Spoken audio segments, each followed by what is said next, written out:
बिस्मिल्लाहिर्रहमानिर्रहीम। अस्सलामुअलैकुम।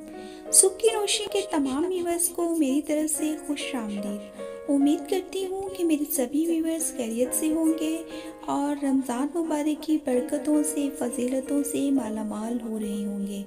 अल्लाह ताला आपको हमेशा ऐसे ही खुशबाश रखे और अपनी हिफाजतों पनाह में रखे।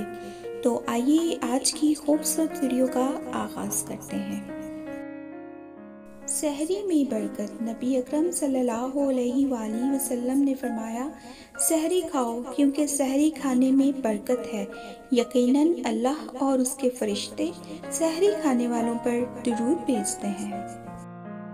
फरमाने मुस्तफ़ा सल्लल्लाहु अलैहि वसल्लम, जिसने एक दिन का रोज़ा अल्लाह की रज़ा हासिल करने के लिए रखा, अल्लाह उसे जहन्नुम से उतना दूर कर देगा जितना कि कौवा जो अपने बचपन से उड़ना शुरू करे यहाँ तक कि बूढ़ा होकर मर जाए।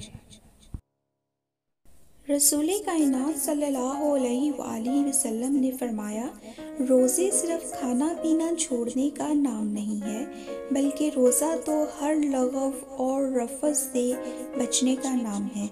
लिहाजा अगर कोई तुम्हें दुराने रोज़ा गाली दे या जहालत की बातें करे तो उसे कह दो कि मैं रोज़ादार हूँ, मैं रोज़ादार हूँ।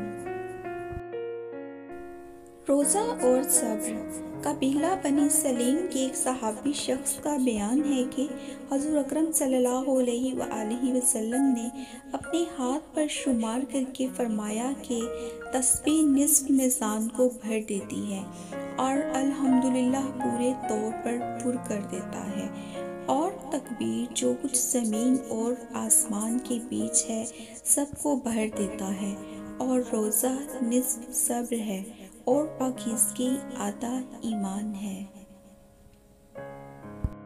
व्यूअर्स, उम्मीद करती हूँ कि आपको मेरी ये वीडियो बहुत पसंद आई होगी। लाइक एंड कमेंट करना मत भूलिएगा और फ्रेंड्स एंड फैमिली के साथ भी ज़रूर शेयर कीजिएगा। अपना बहुत ख्याल रखिएगा।